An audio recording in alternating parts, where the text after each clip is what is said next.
घूम रही है, लेकिन दुनिया के विकसित देशों ने हमें एक असभ्य देश के तौर पर दर्ज किया है, एक असहनशील देश के तौर पर दर्ज किया है, एक अराजक देश के तौर पर दर्ज किया है। एक ऐसा देश जहां न आदमी होने का कोई मतलब है, न जिंदगी का, न मौत का, न कानून का और न सरकार का, भाईचारे का तो बिल्कुल नहीं।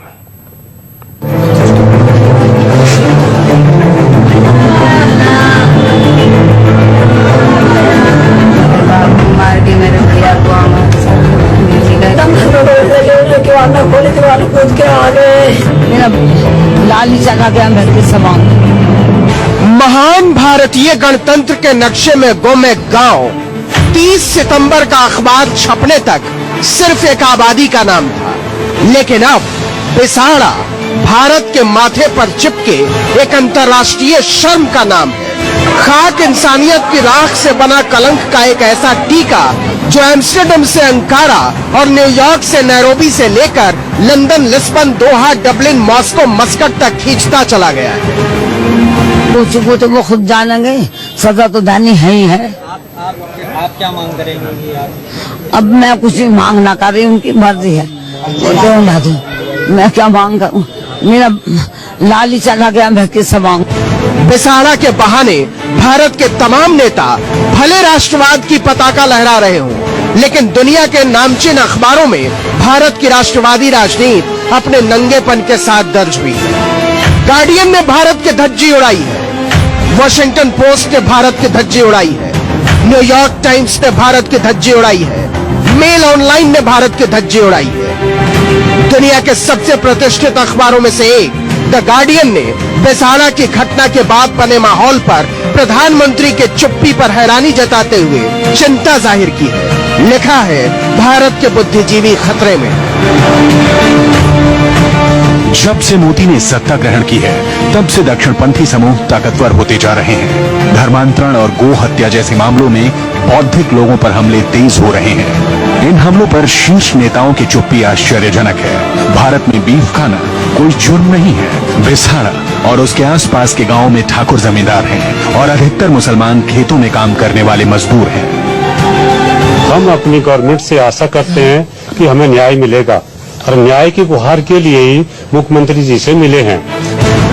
अमेरिका के सबसे बड़े अखबार न्यूयॉर्क टाइम्स ने भी इफ्तिखार का कत्ल पर भारत सरकार को कटघरे में खड़ा किया है। डेविड ब्रेस्टो ने अपनी रिपोर्ट में लिखा है, किसी को नहीं पता भारत में उदार सोच रखने वाला कौन आदमी कब मार डाला जाए। आज के दौर में भारत के धर्मनिरपेक्ष उदारवादियों के सामने सबसे बड़ी चुनौती जिंदा बचे रहने की है। इन सभी हत्याओं से पता चलता है कि कैसे भारत में सेकुलर उदारवादियों की आवाज को दबाया जा रहा है। हमलों की खबरें अखबारों के पन्नों पर छप रही हैं, लेकिन सरकार अभी तक इन मामलों में चुप्पी साधे हुए है। हम सिर्फ न्याय की मांग करेंगे, हमें सिर्फ न्याय मिले,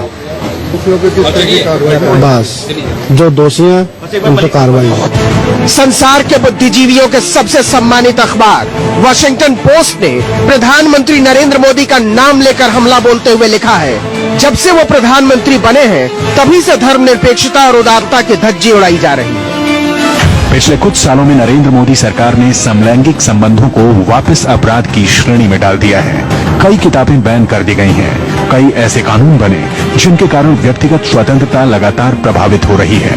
प्रधानमंत्री नरेंद्र मोदी ने चुनावों के समय कहा था कि वो धर्मनिरपेक्षता के प्रति प्रतिबद्ध हैं, लेकिन उनकी पार्टी के नेता लगातार इसका माखौल उड़ा रहे हैं। ब्रिटेन के सबसे ज्यादा पढ़े जाने वाले अखबार मेल ऑनलाइन ने तो यहाँ तक लिखा कि सबका साथ सबका विकास का नारा एक फरेब में बदल कर रह गया है।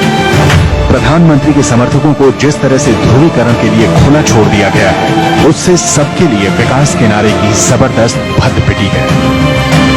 अमेरिका के सबसे मशहूर टीवी चैनल CNN ने सवाल उठाया है कि सदियों से भाईचारे के साथ जीते आ रहे भारत में अचानक ऐसा क्या हुआ जिसने निर्दोष लोगों को मार डाले जाने की आशंका से भर दिया है।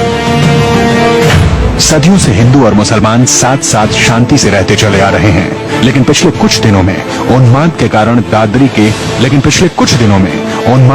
दादरी के बिसाड़ा गांव की पूरी तस्वीर ही बदल गई। हम चाहे तो हम या हमारी सियासत दुनिया के ब्रॉडशीट पर छप रही खबरों को खारिज कर दे, लेकिन सच ये है कि बिसाहड़ा की घटना पर भारत की राजनीति में बेशर्मी के जितने विशाल तंबू ताने गए हैं, उसने पूरी दुनिया में हमें बदनाम कर दिया है। Bureau report, news 24। इस देश को